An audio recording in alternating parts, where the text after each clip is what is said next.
We are live. Welcome to Tech Talk on a Tuesday, the best named tech show in the EOSIO space. And Yves LaRose is here. Boom. Your timing is exquisite, sir. My coffee just finished. I was setting up the camera to make sure everything was good. Nice. Welcome to Tech Talk on a Tuesday, Yves. Yeah. It's great to have you here. Awesome.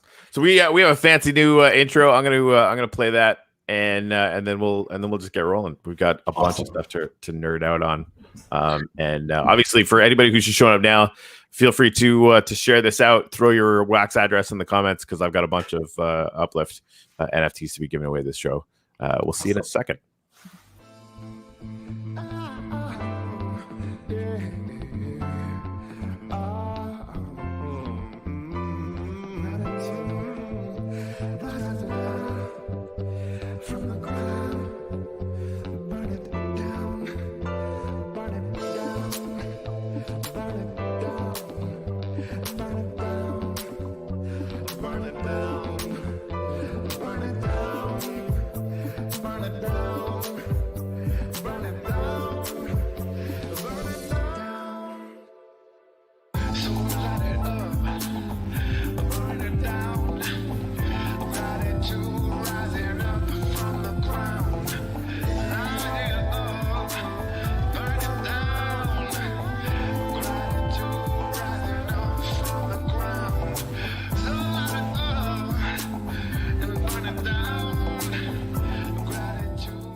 All right. So, Yves LaRose, I've seen your name, I don't know, 18 million times. And I don't think we've ever actually had a chance to chat before. So I'm super stoked about this.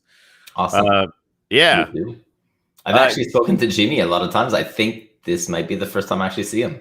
And I've watched your show about 18 million times, Corey. And I've listened to your songs maybe 36 million times, about twice as much as I've watched your 36 million times is almost as many times as I've listened to these tunes. I've been doing music for a long time. I've working with Blue as producer just is getting the kinds of music that I unapologetically, no shame whatsoever. I just listen to my own shit all the time now. It's hilarious. Yeah, man. My Bitcoin Bull, I remember when it first came out, I think I put it on repeat for something like 4 days straight, just non-stop for 12, 16 hours a day while I was working. Yeah, it's a lot. It's awesome. A lot of fun. It's a lot of fun. Yeah, and then all the variations and everything that went with it afterwards. Like, all right, put that on. It's awesome. So speaking of MBlue, just a shout out to MBlue because if you saw our cover image, that was one of his creations, a picture and a conversation that you guys actually had on one of his podcasts. So we'll link that in the weekly roundup because it was a great introduction to yourself. So if people want to go and watch that back, but it was awesome. And yes, we all love that Canadian beard. It's great. It comes in handy right now. It's about -20 outside, which is for our American friends like -2, -4 degrees Fahrenheit. Yeah, so this comes in handy. My mom's in southern Saskatchewan now, and usually even colder there. Yeah, she said it was supposed to be -40, -44. I'm actually from Yellowknife, Northwest Territories. I live in Miami now, so not crazy, but yeah, I can barely remember what -40 is like, and I feel so bad for her. So the other reason that she's up there is because of COVID. She's been summering down here for the last probably 5 years, and of course, she had to stay up there this winter. It's like -44. Yeah, my parents do the same. They have a place in Florida. Not this year, not last year, right? So they're here. They definitely have a room full of cold weathered Canadians. I think that's good. But yeah, it's going to be interesting to see what happens with COVID and crypto and all of this stuff is essentially coming to a front, right? Like, I mean, I'm planning on doing our show from the beach in a month. I don't think I've told you this, Corey. Nighttime beach, so that'll be kind of fun. But I think it's really great that you're here and you've got so much to talk about. And we do a BP and chill day on Mondays. And one of the reasons that we decided to bring you on today, actually, on Tech Talk on a Tuesday, was because you guys are doing so much stuff on the technical back end that we just wanted to kind of get the lowdown. of it. But I think before we do that, Corey wanted to ask you a question that we ask all our guests at the beginning of the show, and mark your words in stone, as it were. Yes, actually, let's chat. Because I forgot to pull the game up. So that's a damn good reminder. Like my Monday morning this morning, and I'm feeling it. I guess maybe we could do that before we do that. Maybe go over the Bullish account from. So you wanted to ask everybody about the Bullish account? Yeah. So something new that we were gonna do, and I came across this post on Twitter, and it was, somebody inquiring, like, what is this Bullish account? Like, right, with Block One and EOS, everything just kind of out in the open, but it's not really out in the open. It's like a shadow at the bottom of a ravine that's like, you're not really sure where the glitter comes from, but there's fairies down there somewhere, but you're not really sure where the cave is that you can enter. That's some weird kind of. So I want to ask everyone that's on the show in the next couple of weeks, until we find out, what is this Bullish account? What's your best speculative, guess about what this Bullish account is? Because there's tons of them across there, right? Some of them involve Dan, some of them involve why he left, some of them involve, DeFi, some of them involve like social. What if you had to take a guess, what would you say the Bullish account relates to? What is it in your best guess? Well, when they I guess started the Bullish account, or actually I'll backtrack. We saw that somebody was bidding for the Bull premium name, because we monitor premium names. We have EOS Name Service and we have Wax Name Service. And we saw that somebody was bidding for the name a couple of months back. And we're like, wait a minute, should we, like, who's trying to bid for this? But it was an anonymous account. I'm like, maybe we should bid for it, because we always check and we always see, is that something that we could use? So just fun fact, we actually saw it being bid on. And so when it came out, we're like, wait a minute, that was the account? And then we went back and we saw, okay, this account actually, I think it got funded from Binance and then sent EOS back to Bitfinex. And anyways, there was like this, it was definitely trying to hide its trails. So it kind of makes sense now. Oh, it was Block One doing this, not trying to do anything yet, I guess, because they weren't ready at the time. And then we saw, just like everybody else, the Twitter post, the tweet, I guess it was last week now. And what stuck to me was that there was a particular word in the tweet, and I think it was saying something like it was a custodian account, or it made me think that this is not necessarily their EOS. And I speculated in the past that it wouldn't surprise me, and I have no idea if it's even possible, but it wouldn't even surprise me if in the back end, Block One could be selling some of its allocation of EOS. Why not? They're allowed to. They have a certain amount that they can allocate, and it gets unvested over time. And in the tweet, they used a particular word, and I was thinking maybe that's EOS that they've sold to somebody like MicroStrategy, or a large institutional player that's been accumulating in the background at low prices. Because let's face it, this is an amazing buy opportunity right now, all-time low in Satoshis, and most people should be counting in Satoshis, not in dollars. It's all about the Satoshis.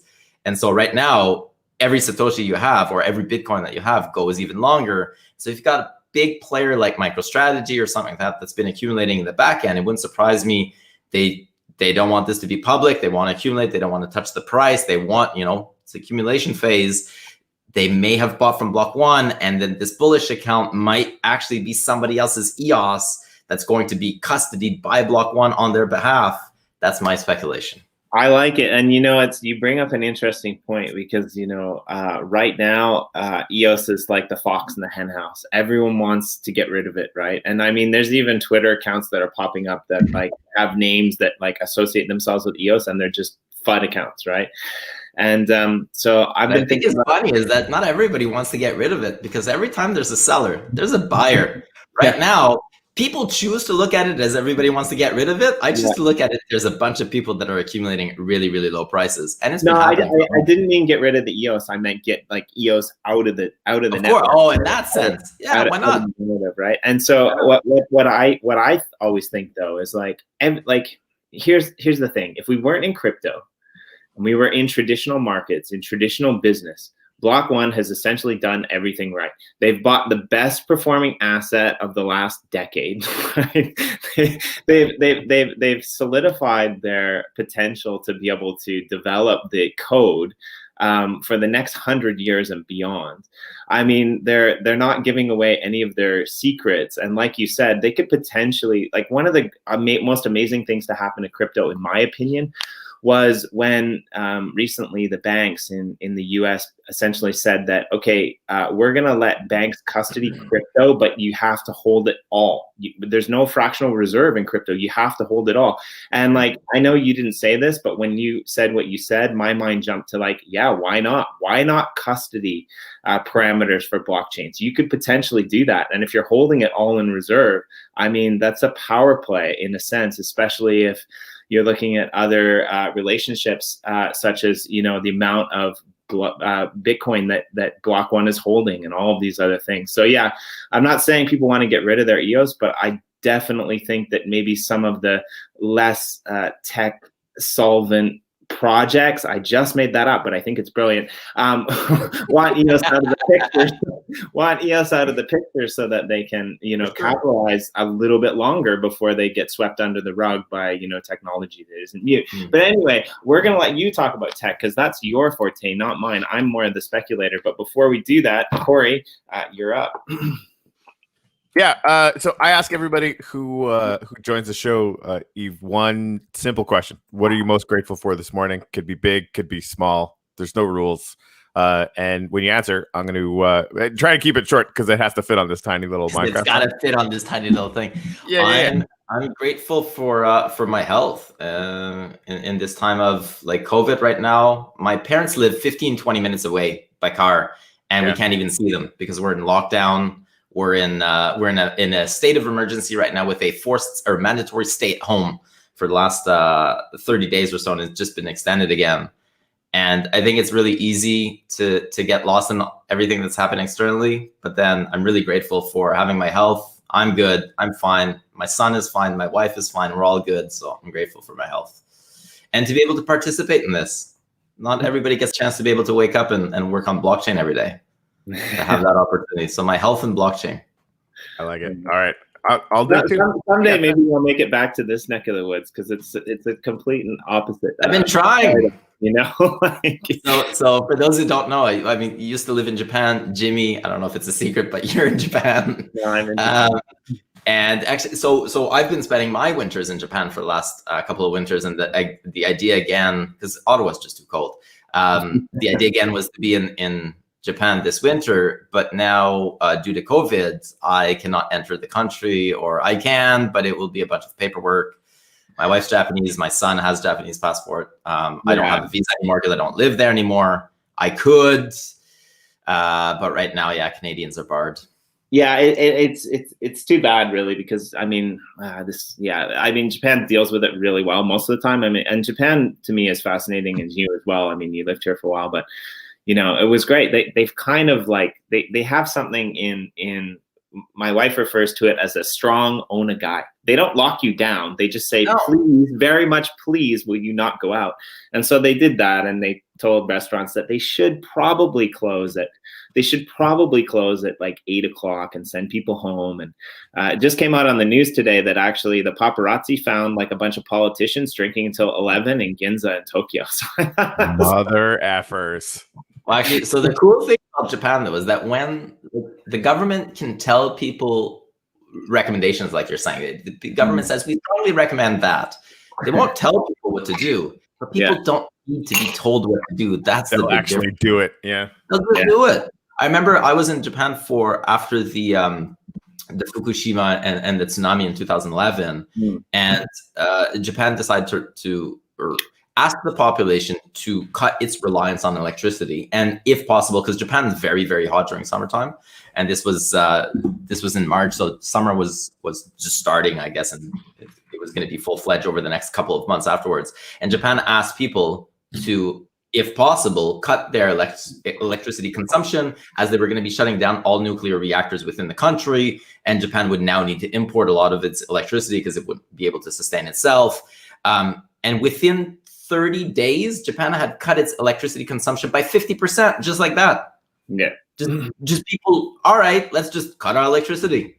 130 million people decide to just do it. There's an interesting aspect about community, you know, like at the same time at the same time that you were talking about, people were lined up outside of convenience stores to get supplies, water. I mean, you wouldn't see that in America. I mean, think back, you know, to the New Orleans, like Louisiana, New Orleans, was it like the raiding? People were like stealing TVs and stuff and the tsunami and stuff like that. Think to Black Friday every year or Cyber Monday and all those videos going online. No, so, Japan is a very magical place. I was going to say, I think it brings up an interesting point, because one of the reasons that we wanted to have you on here actually was, you know, because of your and EOS Nation's connections into Asia in general. And I mean, there's a lot of, I just made a tweet actually on Twitter today.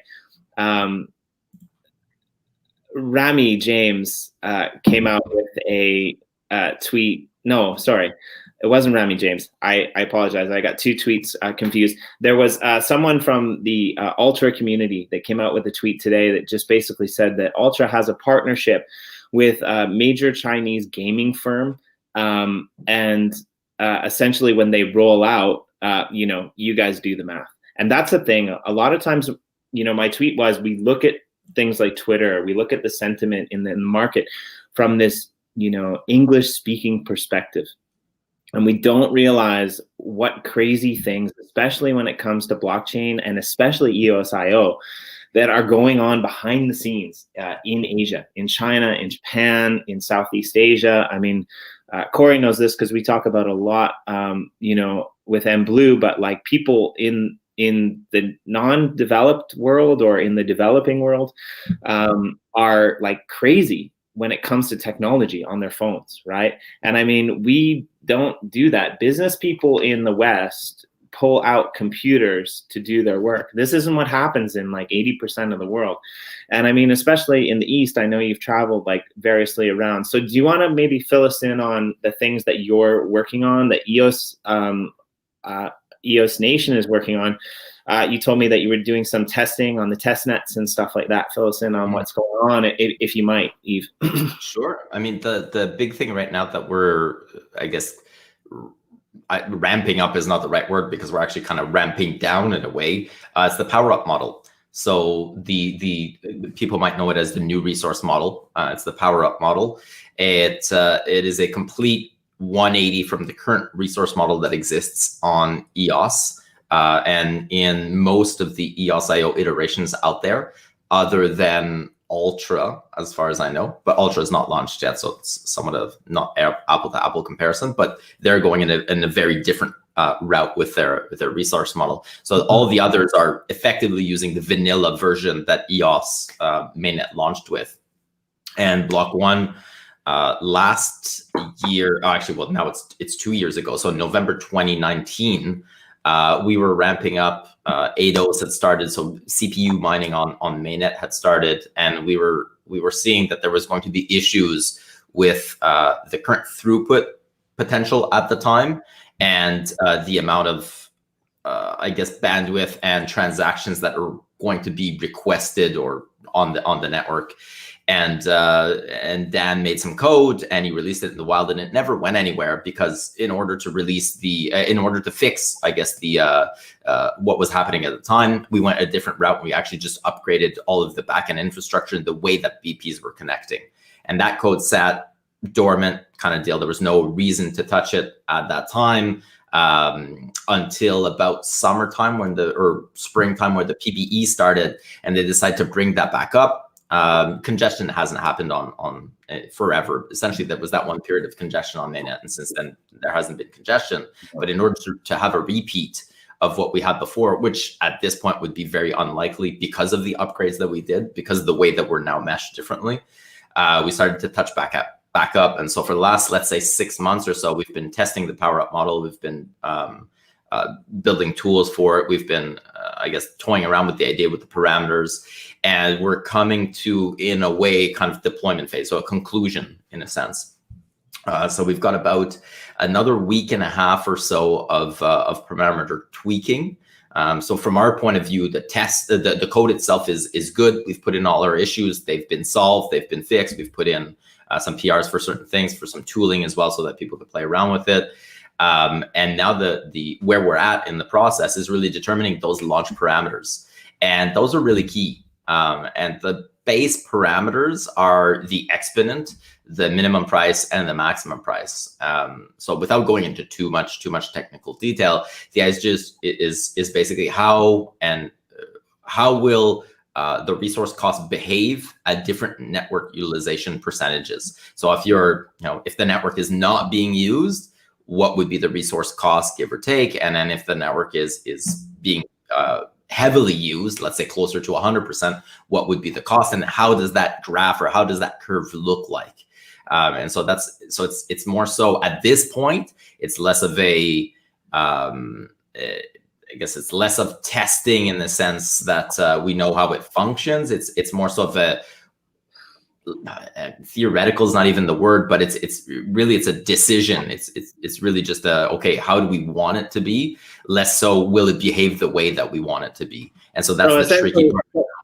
So essentially, you're trying to break it, and you haven't been able to yet. That's kind of what you're trying We've broken it. We've broken it a couple of times. Now it's more so, what do we think is respectable as launch parameters? We know that once we launch with particular settings, that it will take a while before we're even in the place to want to change those settings. That's just the reality of things. We're in a decentralized network. To get everybody again together on that particular topic, testing, and plus we need data at the time, right? So we're going to be accumulating data for a period of time. You don't want to make these micro tweaks continuously on a blockchain. It shouldn't be like that. And that's not how you want to proceed. So we need to make sure that everybody's comfortable with those launch parameters, because likely we'll be running those parameters, accumulating data, running in the wild, in the live, because it's very different than running on a test net as well, in terms of economics and behavioral patterns from people using the system. So we'll be running that for, let's say, 6 to 8 months before I think we even consider making changes, unless there's a glaring issue. That would be, just except edge cases aside, unless there's a glaring issue, we're going to be with those. So right now we're just looking at, what do we want the pricing curve to look like? And do we think that it's acceptable for launch? That should be happening. We should be launching, or we should be finalizing parameters this week and the next, to then start doing the actual deployment. So deploying of the contracts, creation of accounts, and then actually deploying the MSIG to launch this system. There's going to be a transition period. I believe the transition period will be 30 days to 60 days, where we essentially move from the current system to the new system. And from a technical point of view, all that means is that your current stake right now, the EOS that you have, has resources allocated to it, attached to that EOS. And over that transition period, that stake, that resource that's attached to the EOS itself, is going to be moving away at a current rate. Yeah, so I want to ask a question about that. So right now, a lot of users, they probably have their EOS staked to Rex. They might have that staked to Chintai, but that's kind of outside the system. I don't think what Chintai is doing will affect what's happening in Rex, as per my understanding. I could be wrong, but essentially what this model does is it overhauls the EOS system in a way that we're not really able to say it's a free we're not really able to say it's a free blockchain anymore, essentially, because it never was a free blockchain. That was unfortunately bad marketing. It was a feeless blockchain, and it essentially will remain for the majority of users a feeless blockchain. So if you are today paying for transactions, you're doing it wrong. It's been a long time that nobody should be paying for resources at this point. Yeah, unless you're a power user, unless you're a developer, and if you've got a niche case, sure, but otherwise nobody should be paying for resources at this point. Yeah, I think even when the fix came out after the IDOS situation, the biggest problem wasn't the fact that it wasn't fixed. The biggest problem was that when it got fixed, all the power users timed their entry into that leasing market at the same time. So every month, it for a while, it's always the same. Well, it's not so much that they timed it; that's the optimal way to do it. The resources are going to increase in price as the month goes along, and everybody's going to rent, because it's a 30-day model. So everybody's going to rent on 30 days, and it's going to go cheap again. It's going to increase in price. And so with the new model, we're changing it to 24 hours. Now what I'm saying is the people who are using it's kind of leveled off. So people are doing it at different time, as opposed to everyone trying to do it. It's still the same. It's still on the 30-day mark, because that's the cheapest way to do it. If I've got resources to pay, if I'm a power user, so small users really don't affect the system so much. You know, if I rent 0.5 EOS once in a while, it really doesn't change much. So it's these large users or these large applications. So we're looking at, for example, WhaleX or us. We rent about a little over 1 million EOS worth of resources. It's Mikey. It's the large applications that are paying for other users. So they want to optimize. So they rent on the 30-day mark. Whereas in the new system, you're going to be able to do it every 24 hours. So you'll still get the same peaks, but everything compressed in 24 hours. So when you zoom out, it's going to look way more stable. Yeah, sorry, that's not really what I was saying. I get that. What I was saying was like the EOS caused everything such a problem that everyone wanted those resources when that thing launched. At that particular time. Yeah, at that particular time. Now it seems to like kind of have curved out, and people are, you know, I'm sure every power user isn't trying to do it on the same day of the month. You know what I mean? I'm telling you, they are. They still are. The curve is still very much 30 days, 30 days, 30 days. That has not changed. Well, just do it early then, Yves. Come on. Get with the program. I don't know. Well, anybody can do it, whatever. It's no longer an issue. The amount of transactions that we've been able to once we cranked it up. So most block producers right now are running at CPU effort. Now we're going into very technical detail, but CPU effort 40% or less.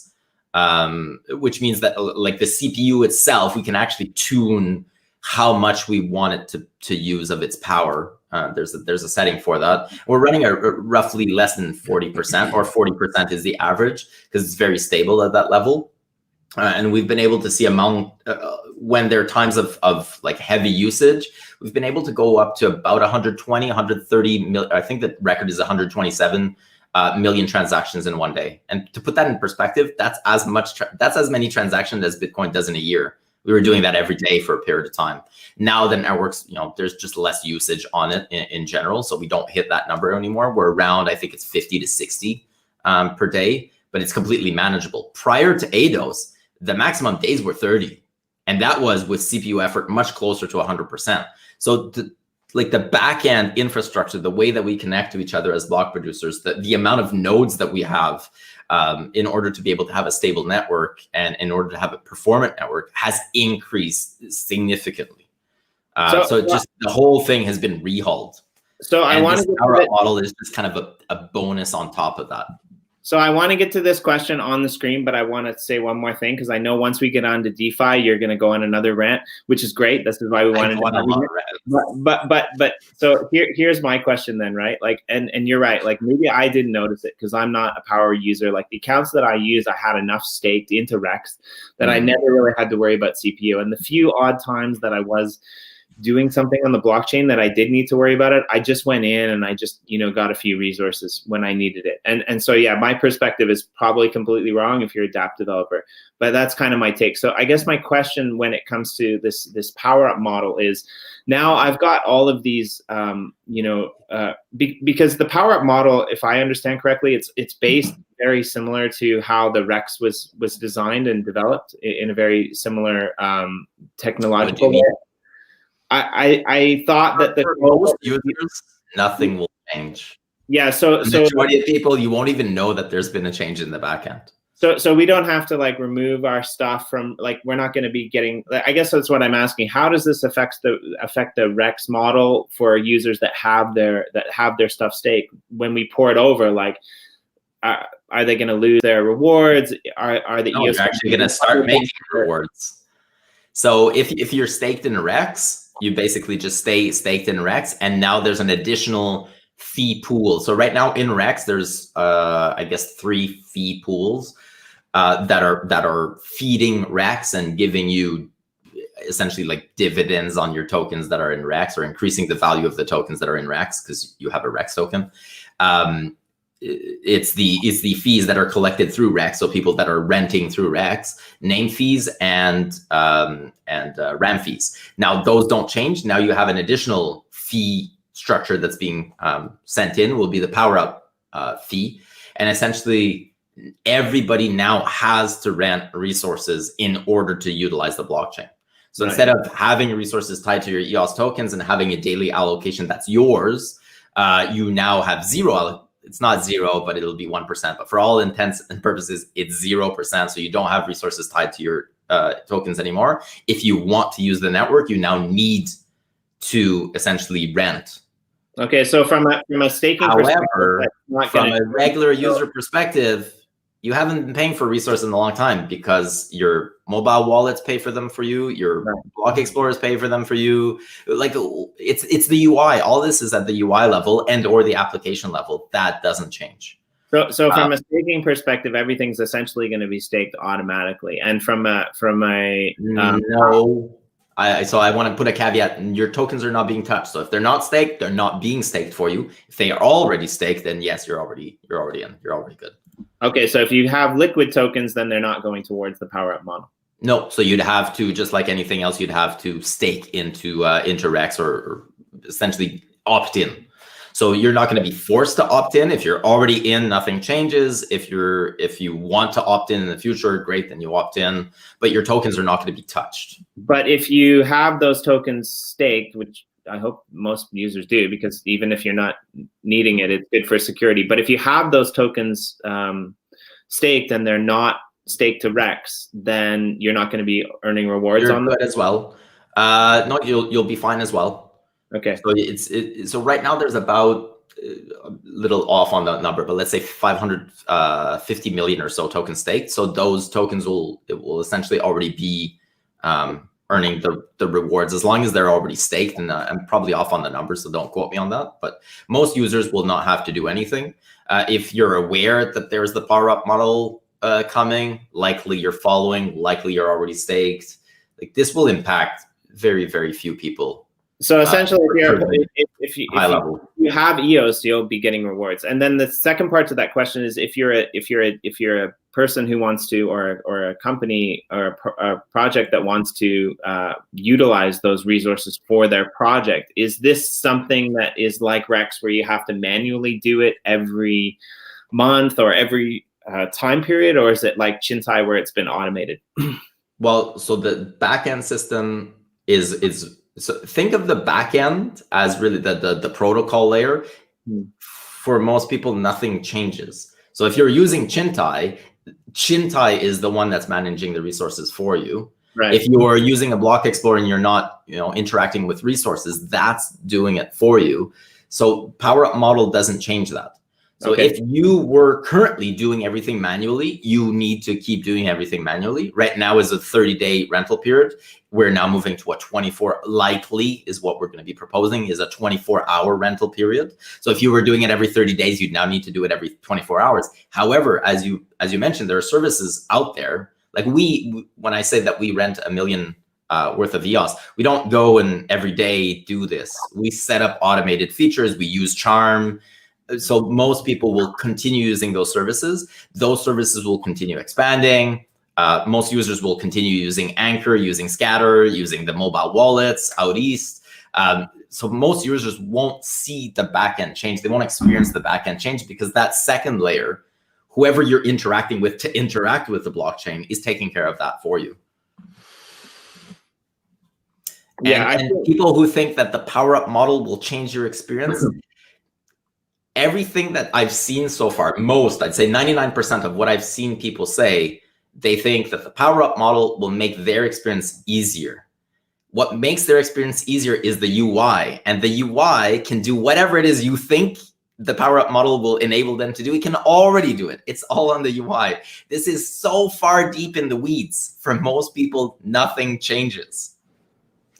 This is a really, really, really back-end protocol level type of change that will not affect the majority of users. So and the people that it does affect are people that are really deep in the weeds. Right. So it just seems to me like we're from a project standpoint, after this CPU crisis, that basically, projects that wanted to survive were taking that upon themselves to deal with that, because obviously, having users deal with that as a UX is stupid and dumb, and we should get rid of it. It just seems like this change is making it more efficient for projects like Wombat or whatever to basically be pricing out and gauging out and be able to interact with the resources model more efficiently.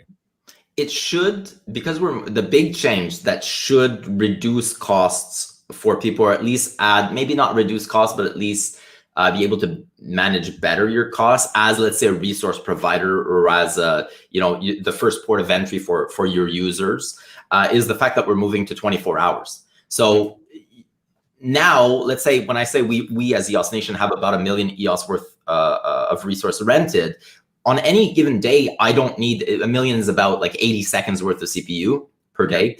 So on any given day, I don't need 80 seconds. But because there's that one day a month where I need 80 seconds, I have to rent that 1 million EOS. And so my cost is that 80 seconds throughout. Whereas now with the new model, so Wombat, for example, or whatever, they'll be able to, oh, great. Now they've got a rush of users. Great. They just rent more for that day, but they're not stuck with those resources for the next month. Got it. Right? Yep. So that's that. So it might, we'll see, because we'll see how it behaves, but it's possible that it will actually reduce costs for a lot of people, because you'll be able to fine tune your costs better.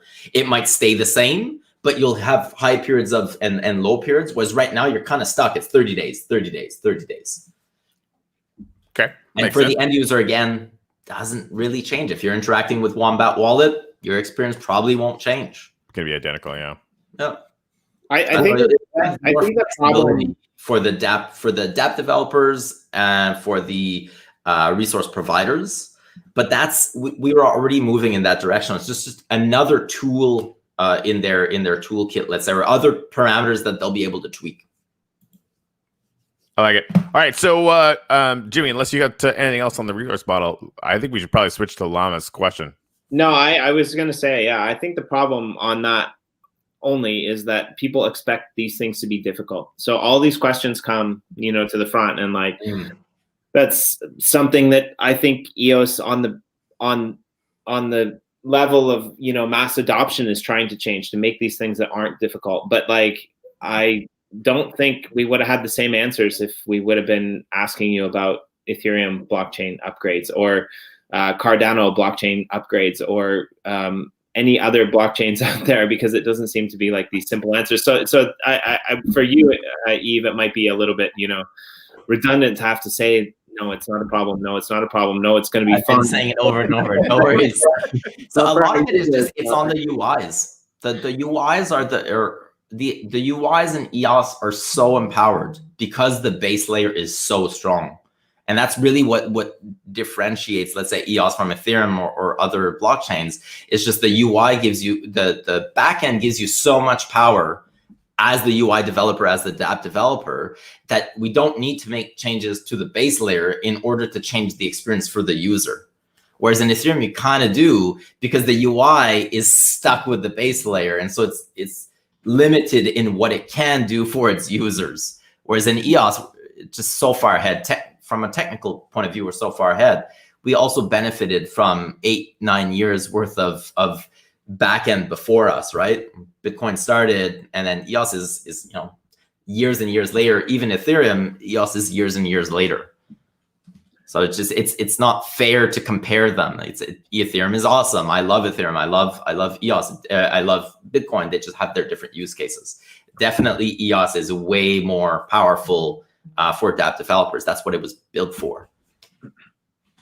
Yeah, I think, Corey, this is the reason that we have Tech Talk on a Tuesday. And Yves, we want to have you back on a semi-regular basis, because you've got so much knowledge and understanding of this kind of stuff, and more stuff as well.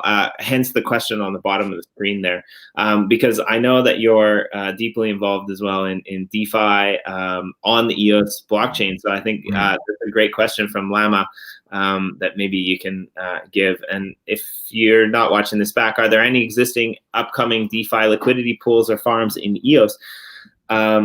Is there a reason why it may not be feasible? So yeah, there's tons of liquidity pools, but I'm going to just let you take on that, because I know you're involved with many of them. I know there's probably a few shells that you want to throw out there as well. So go Chill away. Yeah, so DeFi is tricky, right? So there's always a risk. So I would start with you need to manage your risk accordingly. And the advantage, I guess, with EOS that we have over other blockchains right now is the base layer permission set. And so we're able to do things very, very easily, like MSIG accounts, which in EOS seems very trivial because it's so easy to do and it's so widespread, whereas it's actually kind of complicated in other blockchains. So we do have mechanisms in place and features in place to be able to add security very easily to projects, and in this particular case, DeFi projects, but it doesn't remove the risk. It just lowers the risk of something happening. So I want to start with that. Like any project that I talk about, do your own research and manage your risk accordingly. Don't go and like remortgage your house and your kids' education this is all, you're gambling. You're definitely gambling, and the level of gambling which you're comfortable with is on you. It's not on anybody else on this show. So right now there's a few things that are exciting. I guess the one that we're seeing is going to start ramping up is the staking pools at the protocol level, likely. So we haven't really begun too much on that, but there's been talks about it. Dan talked about it a little over a year ago. There's been very little progress. There's nothing that's coded. There's still, there's some research being done, but we're still far off, I would say, on that. But at some point, the idea is we might have locking periods and I guess staking pools at the protocol level. So similar to Rex, where it's at the protocol level, so the security is very much ingrained. Like it's very, very, very low risk, but obviously with lower risk means lower reward. So we'll see what that looks like in terms of dividends, etc. But we've got that in the works. So the discussions are starting on that. We're starting to see more, I guess, emulations, or we saw throughout the summer. So DeFi is kind of ramped down. That's not just EOS. That's everywhere. We had the DeFi summer. Now everything's somewhat back into the cycle of going into Bitcoin. But we saw a lot of DeFi projects pop up throughout the summer. We're seeing a lot of them either are dead or are dying at this point because they weren't able to create sustainable models, and or the funds that they were able to accumulate, they put them towards development, and just like anything else, a lot of ideas just die out. It's not necessarily that it's malicious, although I'm sure some are malicious. Yes. Just on that note, I just want to echo this. The funds that they use, they put into development, and this is what I think about Block One. I give Block One a hard time, and Corey does as well. But as Corey always points out, they have at least 140 million, potentially 240 million BTC. This is exactly what they did, 40,000. They had 140 million BTC. Well, there's not 140 million BTC ever in existence. Not 40,000. 140,000. That's what I meant. But anyway, a large number that is really, really large. Holy shit, big. Yeah, exactly. Right. Sorry, and sorry, it's late here, man. They have 1 trillion Bitcoin. What? Yeah, what? Well, anyway. Sorry. We'll just not edit that out because it's live.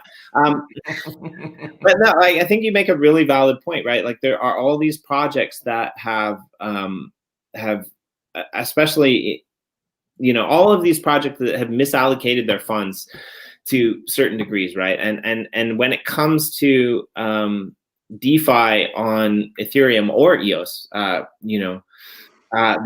a dime a dozen, and there's some pretty solid projects out there on Ethereum that are doing great things, and there are some pretty solid projects out there on EOS that have done great things, but there's also been that misallocation. So, like back to what you kind of were saying about that, there's some projects that not just because something has DeFi beside its name and it allows you to provide liquidity doesn't mean it's a solid thing. It could just be essentially, I don't know whether this is the right thing to say or not, but like when I hear DeFi farming, I kind of think, well, you're the worker picking stones and they're the ones that are getting money in some of these cases, right? Like you're not always the one that's farming the profit. Potentially there are projects out there that are farming profit away from you by, allowing you to interact with them and provide liquidity. So, so I kind of went off on a little bit of a tangent there, but, there are some really good, interesting protocols in the DeFi space in EOS. I'm trying to push you towards some of the ones that I know you're involved in, but I'm not really sure if you're taking the bait or not. Yeah, well, there's one in particular. There's one that just output a change. So I mean, there's Vigor, which I was involved with for a period of time, but I haven't been following Vigor for a period of time, so I won't be able to say very much about it. No, that wasn't. But there's DeFi Box. So DeFi Box just became a full-fledged DEX aggregator, which is awesome. So is it? Sorry, NewDex. Sorry, not DeFi Box. NewDex is now their order book is now much deeper and much wider. So you know how when you go on a DEX, typically you're stuck with that DEX's order books, which is great because you're interacting with the DEX, but you can also have very large spreads. What that means is just, you know, if you're trying to buy a certain amount of whatever asset, if the supply isn't there, you might actually be paying high slippage rates. And so typically that's what a CX, a centralized exchange, brings in terms of, or one of the features that it brings is that typically you have very small spreads. So if you're looking to buy something at that at that price that is set at right now, that's dictated by the market, there's enough liquidity depth, or there's enough in the order books for you to be able to buy, you know, a substantial amount without moving the needle. On DEXs, the problem is that on certain projects, and we saw, for example, on Vigor, if there's not enough order books at that particular price point, you might be buying $5,000 worth of that asset and you're moving the price by 20%, which makes no sense. So the price that you're seeing is not the price that you're getting, and that's a really weak experience. But that's because it's a DEX, so it depends on who goes and puts the order books. NewDex has recently made a huge shift where now they're essentially like a DEX aggregator. So the amount of liquidity they have at every price point is significantly increased, which means your user experience is significantly better. They're basically pooling all of these different order books from different areas so that what you get is really the best price that's available out of, you know, you can go on NewDex, but they're also looking at all these other places and they're buying on your behalf at that very moment when you put your order in, so that your slippage is the lowest possible within the EOS ecosystem, which is really cool. Cool. That's not a liquidity pool, but essentially in a way it's kind of a liquidity pool because they're giving you access to all these other liquidity pools. Instead of you going on NewDex buying $5 because that's the best slippage and then going elsewhere and buying another $10 and going elsewhere, they're essentially doing that for you. Yeah, and if I remember correctly, NewDex was DeFi Box was one of the first kind of projects to be supported by NewDex, right? Yeah. I forget the terminology that they used exactly, but there was some kind of symbiotic relationship there. So I'd imagine what came out of that was this DeFi Box thing that you're this NewDex thing that you're talking about now. I'm just going to throw it out there because this is what I've been hinting at. EOSX and what you guys are what's happening on the DeFi portal. Give us I didn't take the bait. That's terrible. To be honest, I didn't even think about that part. I did think about it earlier, but I didn't know that that's what you were hinting at. Yeah, so give us the rundown on the EOSX DeFi portal and what's going on there. So we've got I guess the DeFi portal is just a list of different DeFi projects, and actually we've been in a phase right now where we're delisting a lot of projects as either users are telling us that they're dead, and or those projects themselves we've been trying to get in touch with them, and there's just no response. Or they're not workable. In a couple of cases, you just can't interact with them because it doesn't work, right? And it's like anything else, right? This is not particular to just blockchain. You know, there's a phase of money that goes into an ecosystem. A bunch of entrepreneurs, you know, try to do stuff and shit doesn't work out. Like that's just has nothing to do with just blockchain. The advantage with blockchain, everything can happen very quickly. So you see a lot of people come in, going out. So again, manage your own risk. So we're in a phase where we're delisting projects right now, but we also made or contributed to a project. So it's the Vault that is found on DeFi Box as well as the Flash loans. And we open sourced the code. We paid for the audit, so both the Flash and the Vaults have been audited, and then we MSIG the accounts. And essentially what it does is it's kind of the Vaults are essentially like a managed fund. And so it optimizes the returns based on you know, what's best at the time, and so that's managed by us mainly. But But the idea is you lock your funds in, so you're no longer in custody of your funds. So you actually send your EOS in. So it's riskier than, let's say, than Rex, where you're still holding your own tokens, but you send your tokens in, and those tokens are custodied by the vault. Again, like I said, though, it's open source, it's MSIG, and it's been audited. But then you get higher returns, and I think the returns right now are around 7 to 8% stable. For the amount of funds that are in the vault, it's very minimal. I think there's 350,000 EOS or something like that. So it's very little. But essentially, so for me, it's really by flash loans, they're being fed by a trading engine. So there's funds coming in this pool. Yeah, so for me, it's a really interesting concept. You guys did it in part with EOS Asia, I think. So EOSX is EOS Asia that's right. Been leading this, and for the last, it's been over a year now. We've been partnered with them, and we're essentially like 50-50 contributors to EOSX for the past year or so. And so, it's really that's really our thing. So that's our code that we deployed. Although now it's in a sense no longer a code, because we kind of opened it up, and all right, we don't even control the code anymore. So like you said with the DeFi portal, I really think that was a cool idea, because you can just log into the DeFi portal and you can manage all of your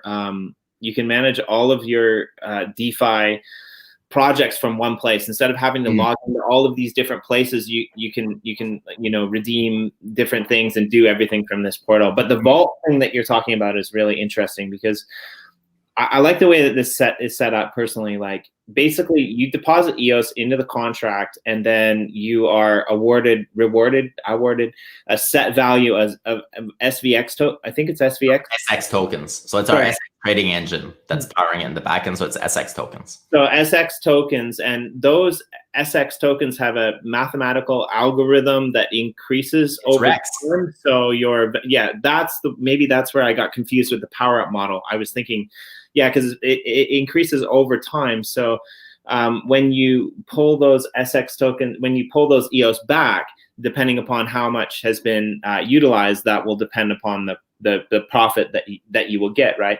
But the thing that I like about it is what the vault does essentially is it allows people to come in. It allows people or projects to come in and be able to capitalize upon flash loans, which is like a really big thing in the Ethereum ecosystem, on those high block times, right? Like, people can front run orders on the Ethereum ecosystem. And like, I say this all the time, and I don't have any serious issues with Ethereum. I actually like Ethereum. I like the development that's going on there. But what annoys me is the fact that, like, it's a big money game. It's Wall Street on the blockchain. You have these people who are tech savvy who can go in and front run other people's orders and pay more in order to, like, get their transactions pushed through. And for a usable DeFi space that's like globally applicable to 99% of the population, it's just not usable.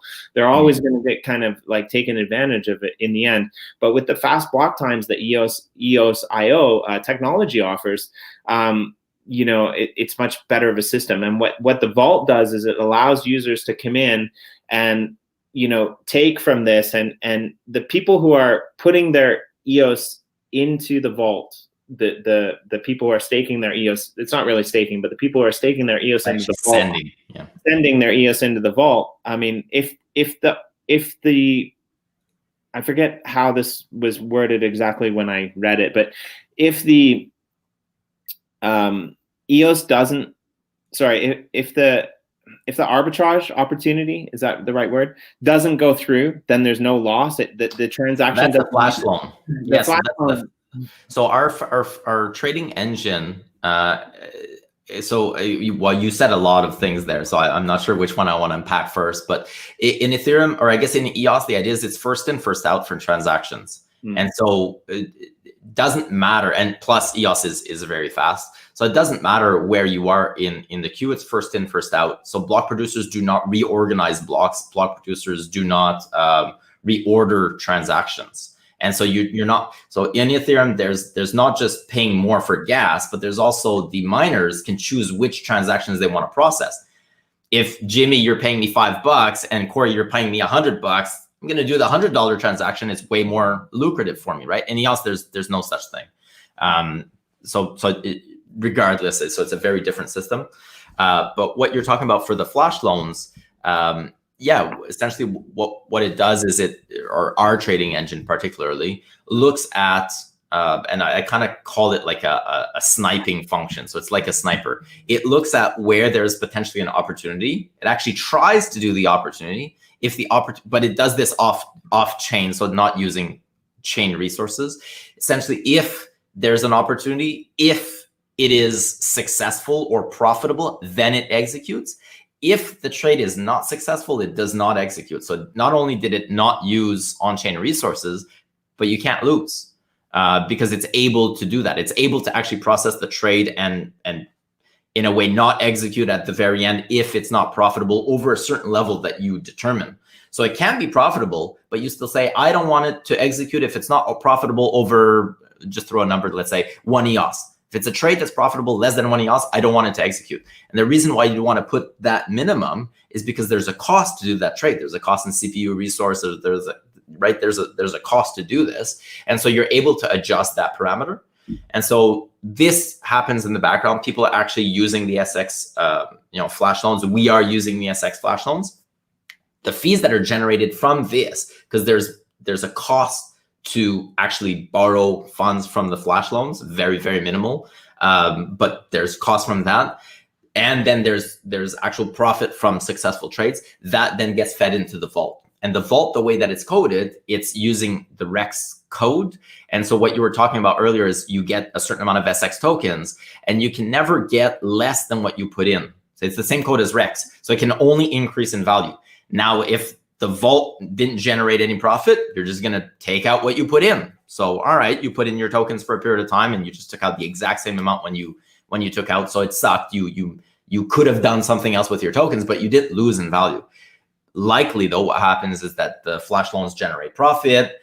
The fees from using the flash loans generate profit. Plus, we're putting fees from other mechanisms like proxies and or voting, that type of stuff. So what you put in the vault, you get more out of. And right now, like I said, it's about 8% APY, stable, 7 to 8% stable APY. Yeah, from the user perspective, like you said earlier, it enables them to participate in a system that otherwise they would not be able to participate in, because it's quite complex. So you're not going to code a trading engine yourself tomorrow, likely, but you can participate in this. And Ethereum has this. So Ethereum has these things as well. The big difference though is that on EOS you're able to do way more smaller trades, where on Ethereum it just wouldn't be viable because of gas fees. The advantage on Ethereum is that those trades that you're doing are way larger in value. And so you're able to unlock way more value. In EOS, it's these tiny micro trades. The advantage long-term though, is that if there's a lot of liquidity in EOS and EOS becomes, or the periods of time where EOS, there's a lot of movement on EOS, then you're able to capture all of those trades. And then the volumes become quite significant and the profit becomes quite significant. There's a Nietzsche meme in there to do with EOS. It's in my head. I just don't know how to get it out. But there's totally a Nietzsche meme about the everyman in EOS in there somewhere. So I think, sorry if that struck any of our viewers or any of our commenters or Corey. He's kind of looking off and sideways, but yeah, I mean, dude, man, we'll have this conversation off screen. But anyway, I think it's you bring up a really interesting point there, which I actually never even thought about. And that's the fact that like EOS is kind of first come, first serve. The things that get like logged in the block, like this should be something that maybe we should push more out into the community. But I totally hijacked this interview, Corey. But you're gonna hijack. Why am I here? Corey could have just left for like 5 minutes, come back with a coffee. He's like, what? So let me just, because I was actually accomplishing some things. That's why I was looking over there. We got all sorts of crazy prospector shit going on, which is absolutely mental. So, but to like the bits that I caught on, I really like.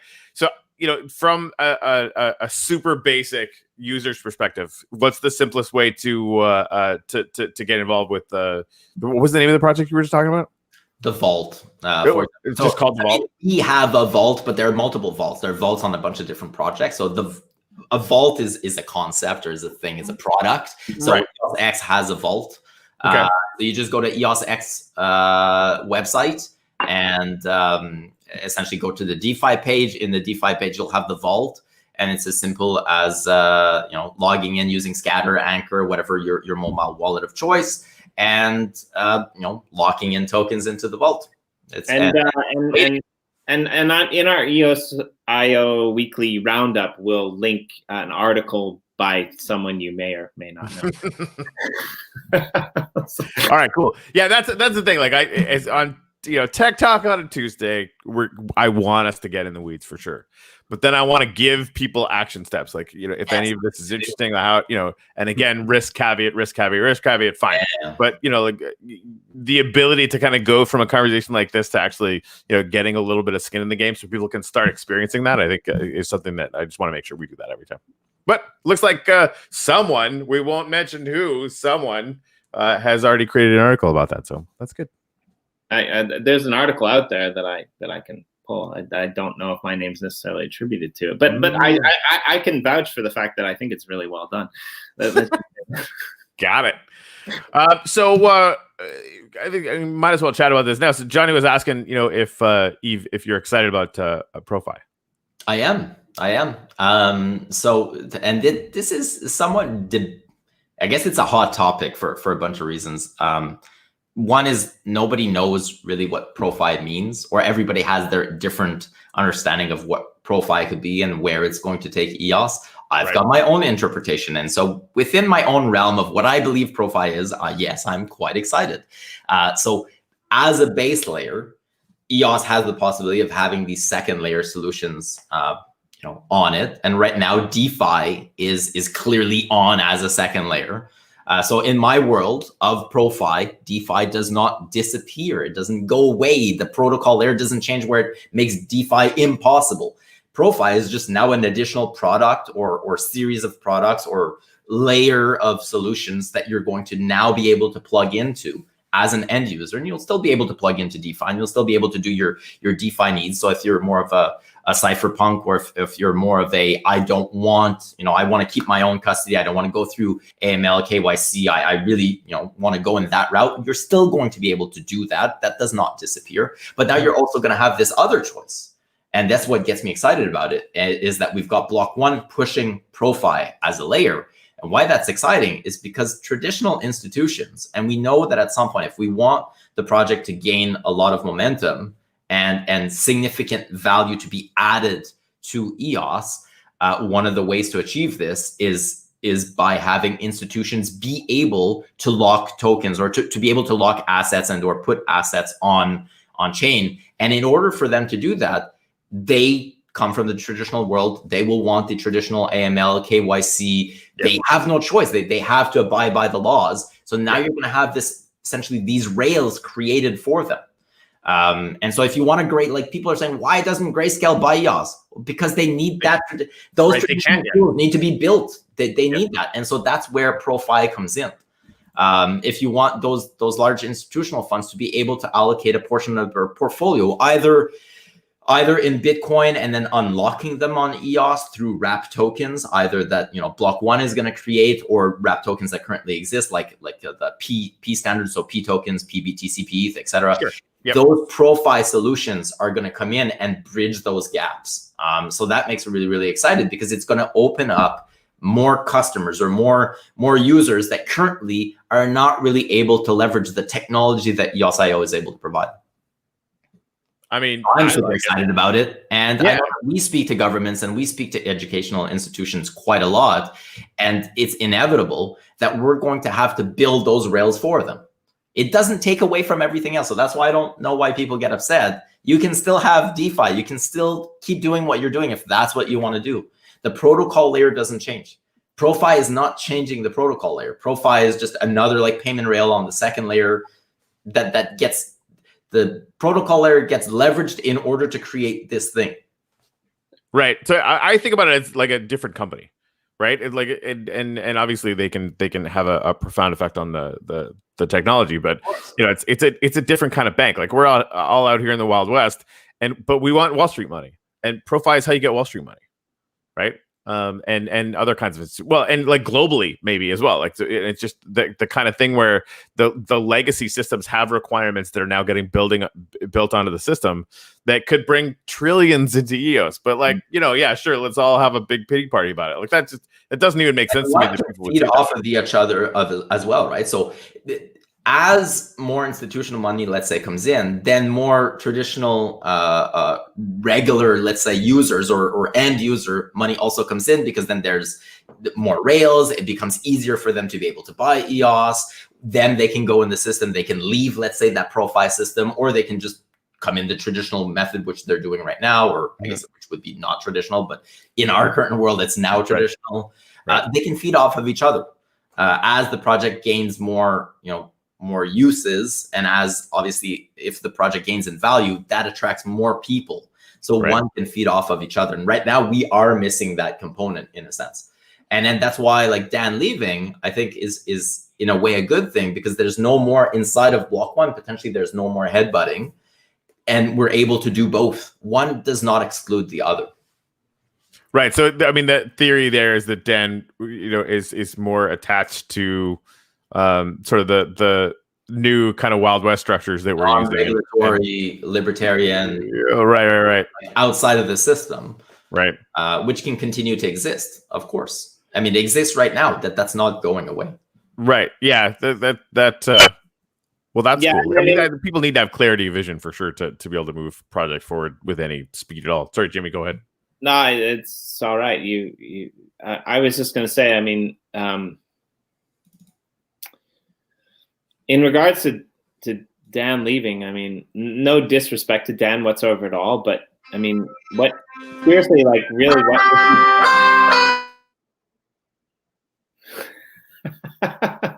I thought that was me. I was kind of freaking out there.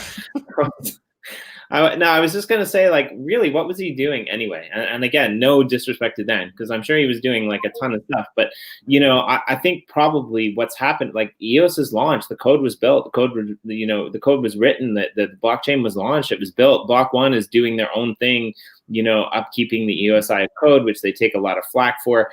I personally, I get where the ICO investors are coming from, and I have two major gripes with EOSIO or EOS in general. Number one is that there's no IBC yet, and we need that, I think, for the vision to become a reality. I know there's a lot of chains that are working on it, a lot of projects that are working on it.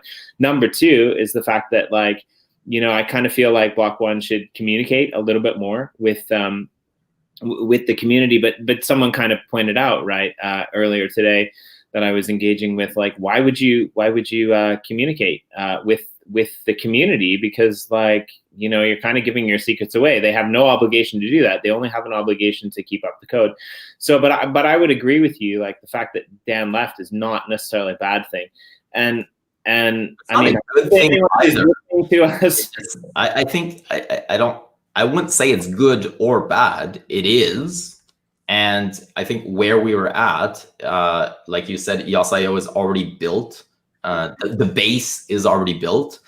The team that's been powering it has been doing it with, there's a particular division within Block One that's been doing it for a while. They continue to build. I think this is just where we're at in the stage of development for EOSIO. I think this, in a way, unlocks Dan, like it unchains him. He can now do whatever he wants. It also unlocks Block One. They can now do whatever they want in the direction that they want to take it. I think overall, it's maybe it wasn't a right fit anymore, or maybe it wasn't the most efficient relationship anymore. So now we're going to see whether or not having them separate is better for the ecosystem. Well, I guess the real question. I have a question to you about IBC. So yeah. IBC exists tomorrow. What changes? I think sentiment. I think the big thing that changes is sentiment. I think so right now we can do about 150 million transactions per day, and you can't even fill those transactions. No, so what changes? I think what changes is sentiment, because I think recently, and I disagree. I'm on the opposite side of this argument, right? But the argument is we invested in block one, and we haven't seen any returns, and they haven't done anything, and all of the what kind of returns though? That's all like just money, right? Yves, let me finish. So the sentiment seems to be like, we invested in block one and we haven't seen any returns, and you know, our token value isn't going up, and Ethereum is going to the moon, and not all of these other projects, one or two that you didn't buy, and that's your own fault, by the way. If you invested in EOS and not in something else, stop trying to invest in something where somebody else can make you rich. I say this every single episode, right? If you invested in EOS, you should own it. Just own it, right? I've owned it, and you know, Yves has owned it, and Corey's owned it, and you know, Yves, you've probably owned it more than most because you're a freaking #1 block producer, you know, but here's my point is like, if IBC exists, it gives sentiment a boost, in my opinion, because there's too many people out there saying, you know, block one is only investing in the tech, and you know, they're allowing other chains like Wax or like Ultra to be able to take off. In my personal opinion, from what I've read, that was always the vision. The vision was to have multiple chains tailored towards multiple strains of whatever could possibly be utilized in the real world for applications. So in answer to your question, if IBC goes live tomorrow, what changes? The only thing that I think that changes is sentiment. That's it. That's the answer to the question. Point blank, I'm not saying you're wrong. I think your question is very valid and 100% right. Nothing really changes, but sentiment changes, and sentiment right now is really bad. And, you know, Corey, me, you, 100 other people that we know, 1,000 other people that we follow, you know, none of us care because we know where this is headed. We know that EOS, IO, tech stack wise, nothing can potentially be comparable. What I was going to say is, you know, we have this issue where Dan left, and I don't think Dan leaving is such a big deal. You know, like you said, it's good and it's bad in both ways. But you know, this is our chance to kind of prove that EOS is really, nobody's going to listen if they're from beyond the space, but EOS is truly decentralized. I mean, it's been maintained by block producers like yourself and other connections that you have, you know, for the last year and a half. You know, block one is doing their thing. And I think there needs to be a disassociation with the fact that like block one is in control of EOS, because it's not. And this, I think, at times causes more harm than it does good. What happens in control of EOS? And that's why everybody's freaking out, because everybody wants somebody to be in control. So on one end, people are like, we want this to be decentralized. Why isn't this moving faster? But then why isn't there anybody to blame? Because that's what you want. You want nobody to be in charge. You can't have it both ways. We were ranting about this maybe last week, if I recall correctly. It's like, you know, I love following Twitter just because like it cracks me up. Like I wake up in the morning, I'm in a bad mood, I just read a little bit of EOS FUD on Twitter, and I laugh because you know, it's exactly what you're saying, right? Like for the last year, people have been like, Dan, what are you doing? You're not doing anything at block one. You're fucking wasting our money, man. You're just like, you're not doing anything over there. And he leaves. Oh, EOS is done. Same people. EOS is done. Dan left. He left another project. It's just like, yeah, I need a FUD filter on Twitter. I mean, maybe that will be block one's key idea, is the FUD filter on Twitter. I mean, imagine how much good that could potentially do. So going back to IBC, because I want to put it in a tech perspective, this is supposed to be Tech Tuesdays, right? So I don't know when you guys got into computers or at what age or hardware, that type of thing, right? But it used to be that processors were single core. There's no multi-cores. There was no multi-threading. That wasn't a thing. And for the longest period of time, the two largest chip makers, let's say Intel and AMD, there are others, but let's just focus on this for this, the point of the argument I'm trying to make. They optimized single core until at some point they're like, guys, as much as we want to optimize single core, we're pretty much at the limit of single core. What could we do next? Oh shit, let's add another core. Oh my God, genius. We can maybe double, we could parallel things. We started having double core, quad core, 8 core. Now, depending on what you're running, especially if you're going server grade and such, you can have, you know, more cores. But the idea was you optimize single core first. Once you've optimized your single core, then you change the architecture to optimize multi-core. IBC is that. EOS is that. EOS has been, for the last 3 years, 2.5 years, let's say, optimizing single core performance. We are not done optimizing single core performance. Spending resources on optimizing multi-cores when we can't even get one core fully optimized yet is kind of silly. So we are going there, but just like outside of blockchain, you focus on optimizing the one first, and then you parallelize. So right now, so why it's relevant? So I agree with you that the sentiment would change, but we are at a point where single core performance is even more than any demand. So what would not change is more demand. You're not magically going to have more demand. And right now we have more power than we have demand. We've got more supply at this point. Yeah, I think demand is critical, right? You throw our way. Yeah. You want to deploy more products on, go for it.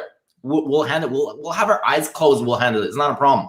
Once we're able to do that, and then we're good, like we're fine, which we're getting to. I would say that 2021, maybe 2022, we should be able to start seeing the more IBC focus. But we couldn't do that until we actually had single core down. And it wasn't just the single core down, let's say, it's also the architecture. So going back to last year with ADOS, our core was really, really strong, but we weren't necessarily well hooked up in the architecture on how the network itself utilizes that core. Now that's done. Now with the power up model, we're adding like another add-on on top of that. And then we'll be able to multi-core out. So I agree that the sentiment would likely change. Realistically though, from a tech point of view, you can throw anything you want at me and nothing's gonna happen. So when we look at these other chains like Wax or Ultron, and we say they're catching up, no, they're not. Not at all. They're leveraging EOSIO, and they have nowhere near the amount of transactional volume that the mainnet has. It's not even a race. It's not even close, right? So EOS focusing on that is still very, very important. We can't have these other systems strong if we don't have the mainnet strong at this point, because they're all leveraging the same code. I'm gonna take your word for that because you're way smarter technically than me. But go check Block'tivity. There's no. I kind of want to have this other chain try to deal with ADOS right now. Good luck. I didn't mean that. I kind of meant more the mainnet versus the other chains. So of course there's a variety of other chains, private chains, side chains. All wise, none of them touch EOS. All different things. Another question that I actually wanted to ask you, if we have time, because this has been great. And honestly, seriously, please come back like every month or every quarter or something, because you're just giving everyone here brilliance. But I'm not sure about brilliance. I would sign up. I would sign up on brilliance. And this is the thing: like people need to understand the dynamics of how the technology is actually working from behind the scenes, and linking it back. So, like, I think almost everyone watching this at some point or another, we end up talking about price. Well, price is just demand, right? Mm-hmm. If you want to talk about demand, IBC, is that going to increase demand? It's not. To Yves' point, that we're already able to handle all the transactions that we possibly can. And would it be cool to like automatically swap between Wax and EOS? And those days are all coming. That's fine. That already exists. We already have bridges. There's no demand. Nobody uses those products. Nobody gives a shit. It's super rare. Exactly. I completely, totally agree. Like there isn't any demand for that, so it's not going to get prioritized, and it shouldn't. Whereas ProFi could bring hundreds of billions of dollars into EOS, and by that lock up that supply, which that's how the supply and demand economics works, right? So like anything that's going to lock up a ridiculous amount of supply is exactly what we want everyone we're missing right now be focused on, right? So that's one of the things is like people say, why isn't Block One doing this and this and this? Block One is just like any other. They're not special. Just because they raised more money does not mean that they can output more than what's humanly possible with the resources that they have. You can have a shitload of money, but you still need people actually doing work. This is not just magic work that happens in output, right? Wait, it's not? No, it's not. It really isn't. But people have this idea that, holy shit, you raised so much money, you should be able to build Windows in 3 months. Like, why can't you? So just like anything else, Block One and just EOS Nation and you guys, you've got a list of to-dos and you've got a roadmap. And there's shit that's like high priority right now low priority, medium priority. Oh shit, stuff outside your ecosystem changes and it takes that particular item and raises its priority, or takes that item and lowers its priority. They're just assigning resources based on what they believe is higher priority, lower priority. IBC right now, it's not that it's not a priority, but I would say it's a lower priority. So if they were to focus all of their resources on IBC, that means that they're not doing something else. And what they've deemed is that IBC is a lesser priority than this other thing. So when Dan was making articles and Dan was saying, oh, we could do the staking pools with the resource model, and people are like, why isn't it out yet? Because it's a priority. It's lower in the hopper of priorities. That's all it is. Would it change? So sure, if we had IBC tomorrow, would people speculate more? Possibly, but that's speculation. I don't know, but sure, that's how speculation works. And we see that with other projects right now. So other projects right now aren't even launched. They're in the stage of what EOS was at 3 years ago. Polkadot's a really good example. Yeah, and amazing. Have a product, but it says we are going to do this, or this is our roadmap. This is what we plan on doing. And people are like, great, I'm speculating on that you'll be able to do that. And then reality hits. Wait a minute, that's going to take years. You can't build Windows in 3 months. It took decades to be able to get it to where it's at. And so can I go one further when it comes to Polkadot? Like what people are speculating that Polkadot is going to be able to build shit faster than EOS than EOS. That's it, really. Like it's pretty much. But it might. Everybody's in the same boat where everybody's running this race. Everybody wants to, everybody is heading towards a very similar goal of wanting mass adoption on their particular product and being the product of choice.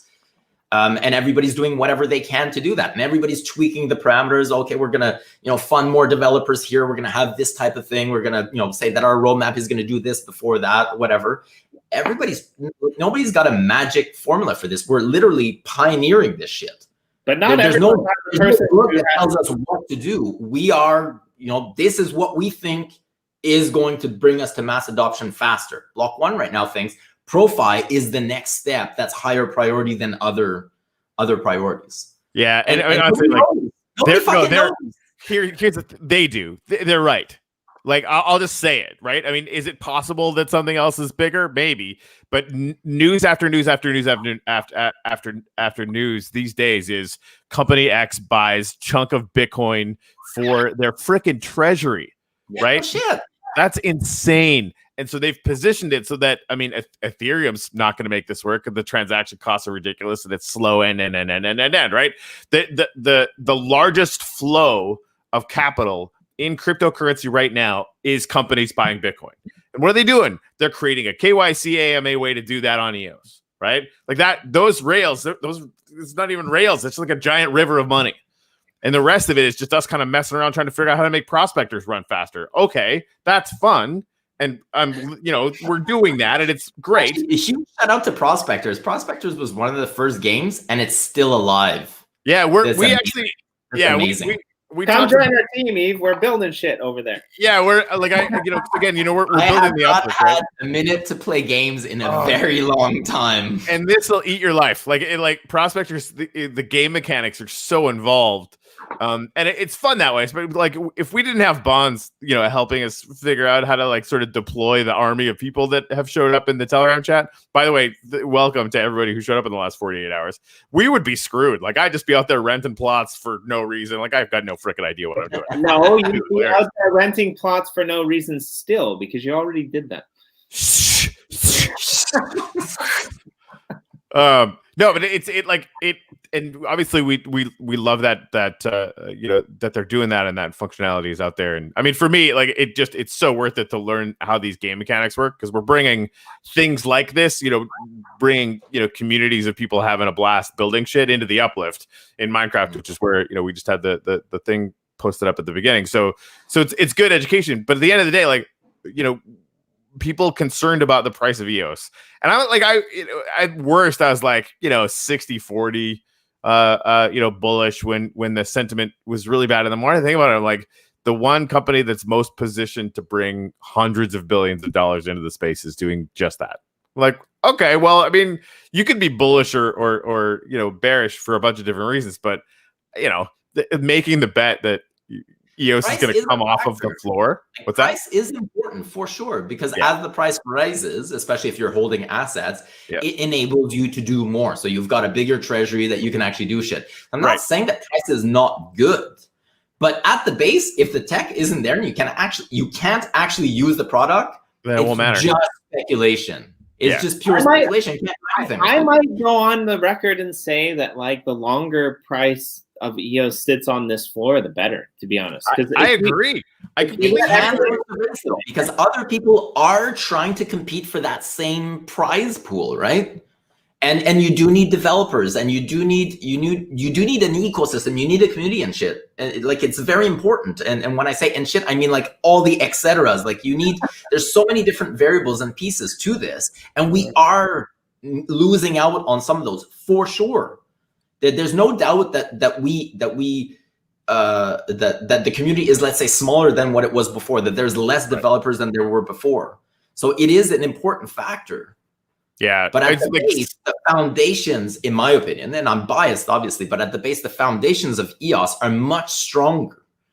And so in the end, if your foundations are too weak, sure, you're going to grow your Jenga tower and it's just going to collapse. You need to have your solid foundations. And yes, you can spend too long working on your foundations. Fair enough. So are we spending too long working on our foundations? That's debatable. I would say the biggest problem in the EOS community right now, and this is like my personal opinion that holds zero weight, is that it does hold weight. It's on a show right now. I don't know how many people are tuning in, but it does hold weight. I would say that there is not enough recognition of what various block producers are doing to increase the ecosystem. Like, there's a ton of great block producers out there that are releasing things, because, you're kind of on the inside there, but look at all of the projects that block producers are supporting. I mean, Corey and I talk about, like, our BP on BP and Chill on Monday. We want to have these people on, like people like you, people like Cypherglass, people like Gray Mass, people like Jenner EOS, EOS USA, all EOS Asia. All of these people are actively working towards increasing the capacity for the network and increasing various aspects. And what I personally love about EOS is every block producer seems to have kind of their own tailored focus. I mean, you guys are focused kind of on like EOSIO. I mean, you created so many things that the network needs. And my favorite one that you guys created, we talked about on our last episode with Stefan, was the NFT calendar, essentially, right? Like these little tools that company, that's not your greatest achievement by far, but that was a really good tool that needed to be created that you guys worked on. Like, Jenner EOS does the things with the BP proxies, EOS Asia, working on EOSX and some of these block explorers, again with blocks.io and what they created. All of these EOS Argentina as well, like they have a kind of an exchange as well that nobody even really pays attention to, like since EOS Finex came in and stuff like that. Like I'm not saying that any of these are amazing projects, but what I'm saying is there's so much happening in EOS. Like we are EOSIO Weekly, and we can't even keep up with EOS most of the time, right? Like there's so much crazy stuff happening in the EOS and EOSIO sphere that like people aren't paying attention to what the block producers are doing. And I think that's a shame, because Block One is doing amazing things. Much importance on block producers. Sorry? People put too much emphasis and too much importance on block producers. That's kind of a victim of the way that the system was designed, where originally the only way to get funding in the ecosystem was to become a block producer. There was no other funding mechanism. There was no other funding path. And so if you were a developer and you registered a BP in order to perhaps get funded that way in order to be able to build your tools. But BPs are not, and they're not special. There's nothing there at this point. Like, do people put that much importance on the miners in Ethereum? or like on the mining pools. Like essentially that's where we're heading towards.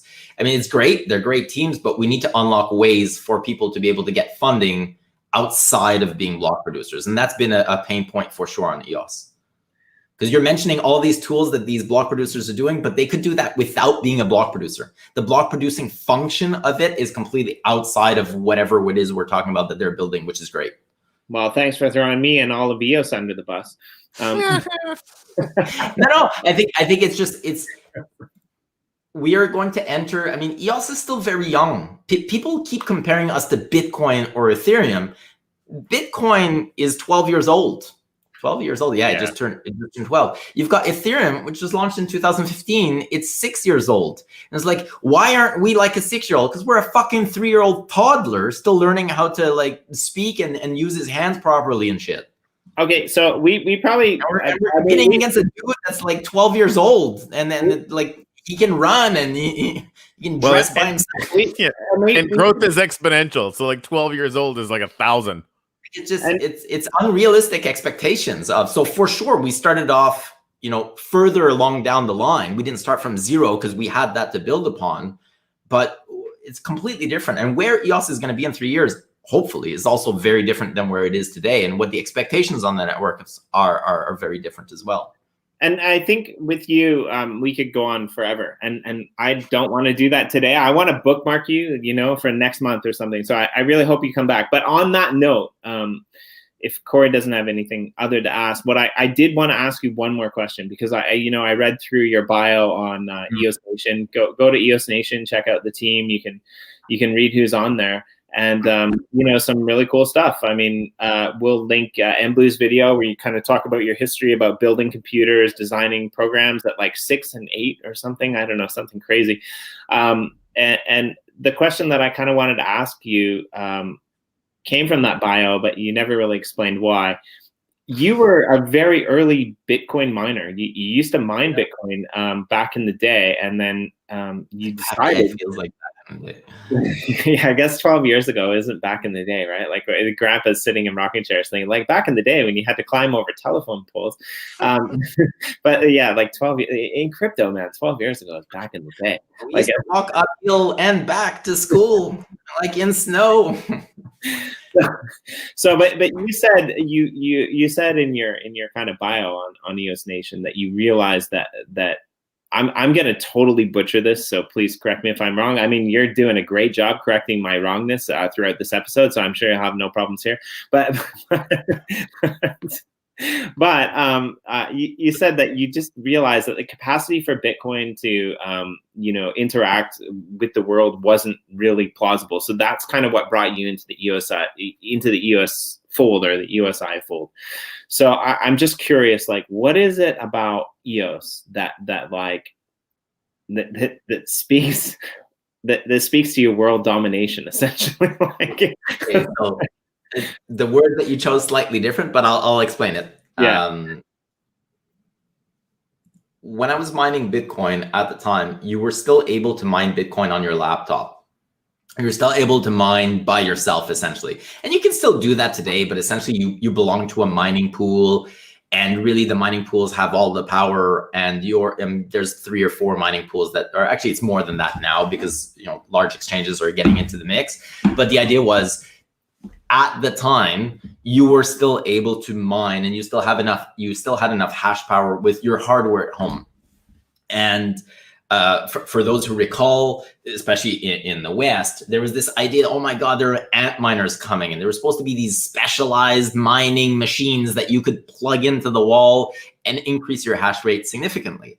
And at the time, people were ordering them, and they were really late. So like, put yourself back at that time. For those who were listening who knew, you're ordering one and they were, let's say, supposed to come in a month or so, and then they were late. And so you had sent money somewhere and you thought maybe this was a scam, and like, go back in time, like these mining machines weren't a thing, right? These were the first ones. And so was that even possible? Nobody knew. It was like, it's like DeFi, like maybe I'm sending my money and I'm not going to get anything back at the time.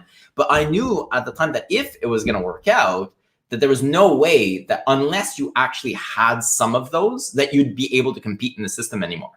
So you would be priced out. You'd now become like this idea that it was really going to be peer-to-peer and that each individual person would be able to contribute roughly the same in the network. Sure, I mean, we were still at the time where, and myself particularly, for example, you'd be able to buy multiple GPUs, hook them up in SLI or Crossfire, depending on what your solution was using at the time. And so you'd be able to, mine more, but you're still limited in your capacity to mine as an individual. So mining farms and warehouses full of miners didn't exist. But I foresaw that that's what was going to happen. And so what would happen is that you'd have these large institutions or large players come in, basically buy all of the hardware, price everybody else out, and you'd be able to contribute your power to that mining pool, but you wouldn't be one for one anymore. You'd be one for a million or whatever it was. And so I knew that that idea of one person being able to actually contribute and make a difference in the network was going to disappear. And so and other circumstances in my life happened. And so I kind of moved away from that.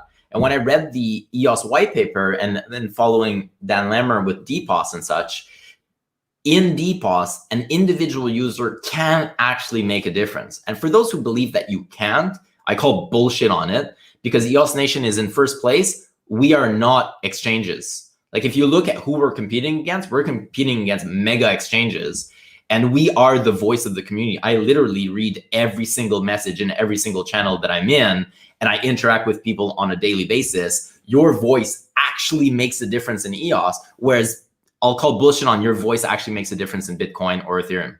Your voice does not make a fucking difference. Unless you're one of those mega pools, there is no seat at the table for the community. Whereas in EOS, I'm not saying that there's 21 seats at the table for 21 entities that are controlled by the community, but there's at least one, and we aim to be that voice. And so in EOS, I foresaw through DPoS that you'd be able to have actual people being able to have a seat at the table and actually make, guiding decisions or being able to provide their input as to where the network would head. And when we see this is real. We are the proof. And so that's really what attracted me to EOS. It's not bullshit. Like I interact with you guys today, you guys say stuff. It now influences what I may or may not do in the future. Whether I like it or not, that information's been downloaded and I can't escape that. Good luck doing that in Bitcoin or Ethereum.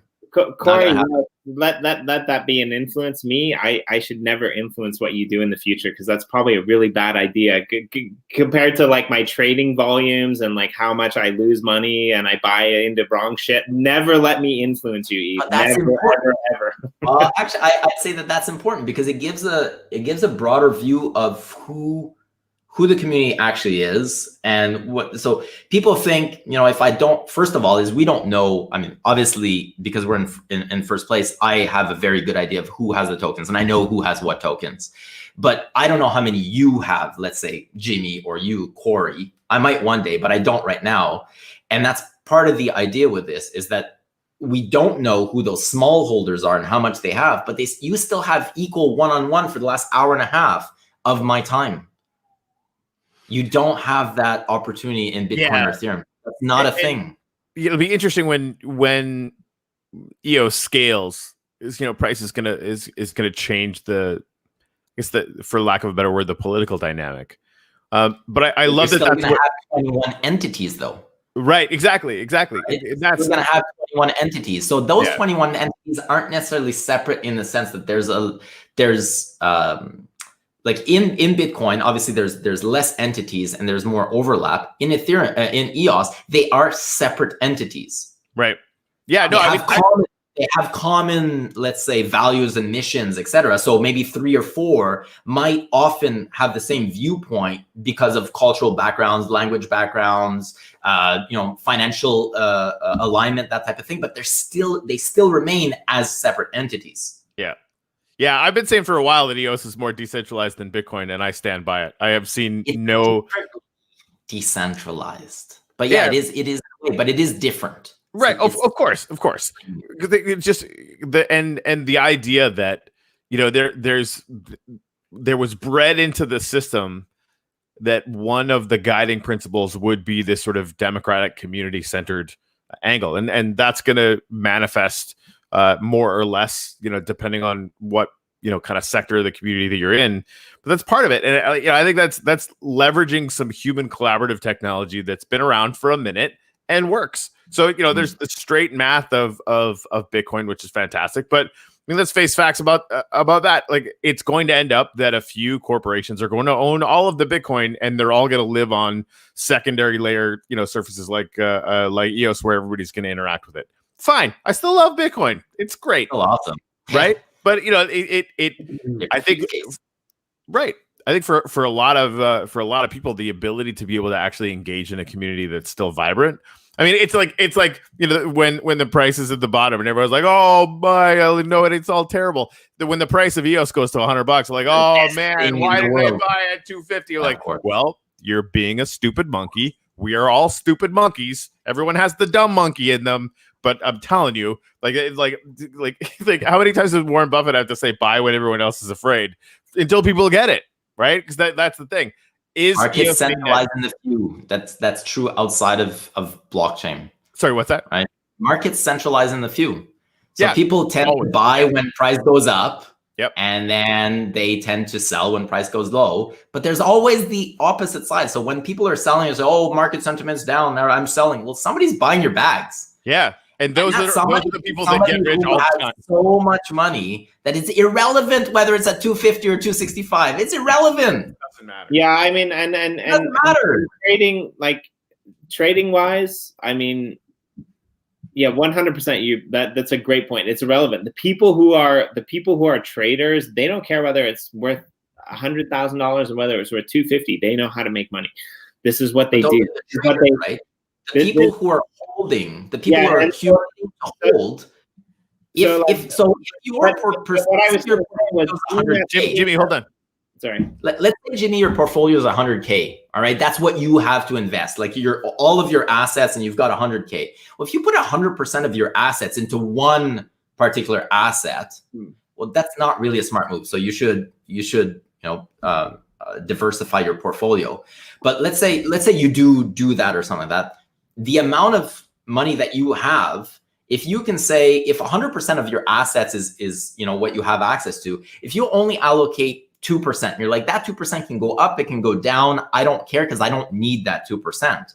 That's what these people are doing, but with way larger sums than your 100K. And so it doesn't matter if it's at 250 or 265, but you, on the other hand, because you only have 100K and you put 100% of your 100K in the here, you're like, oh my God, my 100K is now worth 50K. Oh no, it's not worth 120K. So your swings relatively to your asset worth are huge. For the people accumulating, those markets accumulating, it's like, oh, it's 1.1%, it's 1.05%, oh, it's 0.985%. Who cares? It doesn't matter.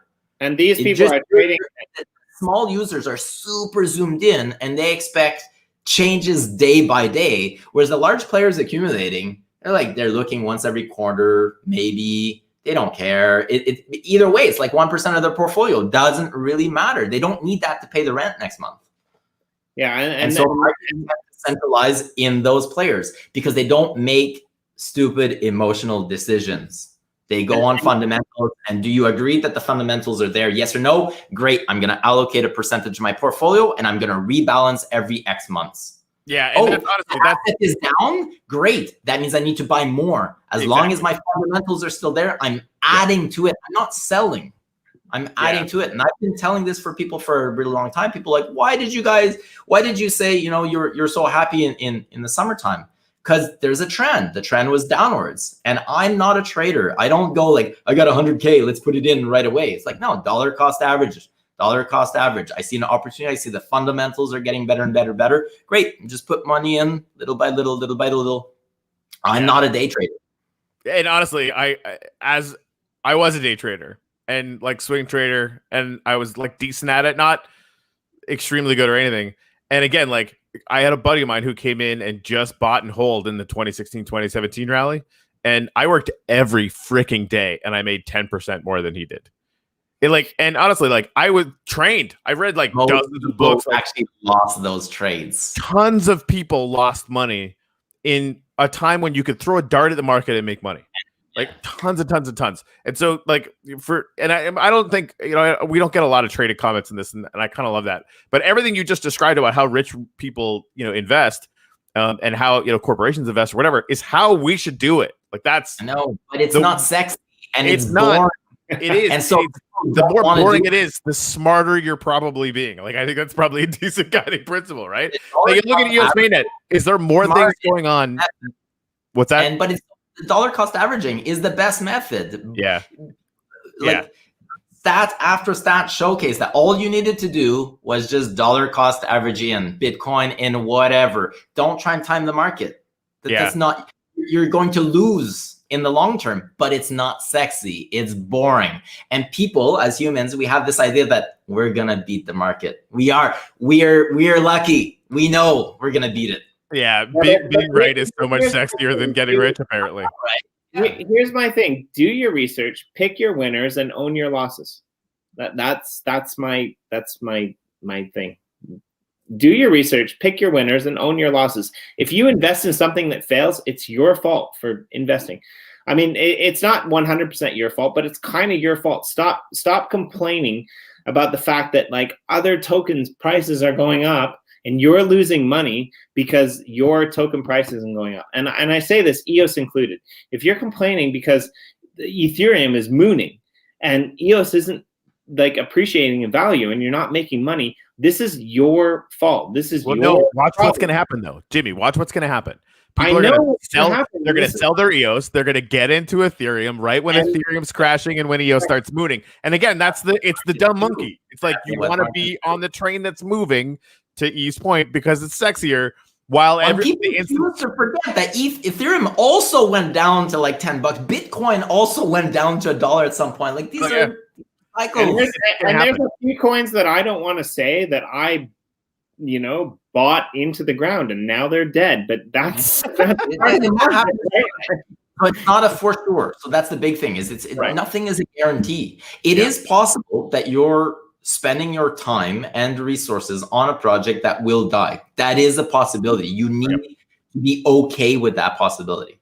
If you're not okay with that possibility, then you're probably over allocated. Right. You need to diversify. If you care a lot about any one project, you need to diversify. I just think that's a pretty simple. $100 to invest, and that's all you have, and that $100 is actually useful for your rent next month. Don't invest $100. That's maybe put 50 cents, and then that 50 cents, if you lose it, not that big a deal. Yep. But anyway, now we're moving away from tech into but they're so interlinked these days. So I think it's an important conversation. That's why we have 5 episodes a week. It's because we start out with a theme, but more often than not, they just there's this synergy that ends up in randomness. And I mean, randomness is the world, and that's where we lie in what we do. So I think it's not bad that we move away from tech, but. Yeah, we're totally, for our viewers, I mean, that are still here, they must really love our randomness because, they're still here and it's been almost 2 hours. That's almost 2 hours. I was just going to say, we've managed to monopolize Yves' time for about an hour and 45 minutes. So we should probably put this to a close, but please come back because, these kinds of conversations, I think are going to be really, really valuable for the whole space. Awesome. Yeah, well, it was a pleasure being here. I love shooting the shit. I love doing the back and forth. I love being argumentative, as you saw, Jimmy. That's not a problem. But I take it as much as I give it, and I think that's important. That's one of the things I like about EOS is that possibility of doing the back and forth, and it does influence. It does make a difference in the ecosystem. No, and I do apologize mostly to Corey. But I've been looking forward to this for a really long time, and I've had communications with you over various things in the space for not that long, but for long enough to know that you're one of my favorite people in the space, and we have a lot of connections in terms of life experiences as well as projects that we're affiliated with. So yeah, no issues with me about being argumentative. I wanted to have you on here for a reason, and Corey wanted to have you on here for a reason, you know, it was just amazing to be able to, you know, actually see you face to face as opposed to just like, you know, chatting in Telegram channels or messaging here or there. But we totally would love to have you be a regular part of our EOSIO Weekly, you know, for as long as we do it. And we're kind of thinking that we're going to probably do it for a really long time. So next time, please come back, you know, on BP and chill or whatever, and interact with our users. I mean, if we can pull you. Okay. Sorry. I literally just like clicked my mouse and happened to like boot Yves. I'm like, sorry, buddy. Anyway, hey, Mr. Long-winded. Hour and 45 minutes. Yves, you should totally come back. Everybody else, you guys are fantastic. Thank you to everybody who's been sharing like crazy. I sent out NFTs to everybody who put their wax address in the thing there. Obviously, you know, if you want to join our prospectors team, the link is in the chat here. That just started a couple days ago, and like apparently that's going to be a big thing. We're going to have a blast doing it because everybody wants to come and join it. So that's kind of fun. And yeah, we'll be back tomorrow. We're tomorrow 9:00. Usually these tomorrow we have new kids on the blockchain which are using DeWEB to start kind of their own social platform, and they're completely beyond the EOSIO space. And they asked us specifically, are they allowed to be a hard on EOS? And we said yes, because we're hard on EOS in multiple ways. That was our answer to them. But yeah, I'll leave it with you to close it out, Corey, because apparently I'm not doing a very good job here. No, you're good. I just every once in a while you get a little bit long-winded, and the clauses become more precedents, become more clauses, become more precedents. And we gotta get rolling here. Yeah. So anyway, Yves, thank you so much for coming. Yeah, we've got the guest tomorrow. Jimmy's extremely excited about it, and I am too. It's gonna be a lot of fun. We'll start that at 9:00 in the morning, and that's freaking it, man. Tech Talk on a Tuesdays, motherfuckers. Boom. I don't know why I just had to swear right there, but I did. So what are you gonna do? Passion. Right.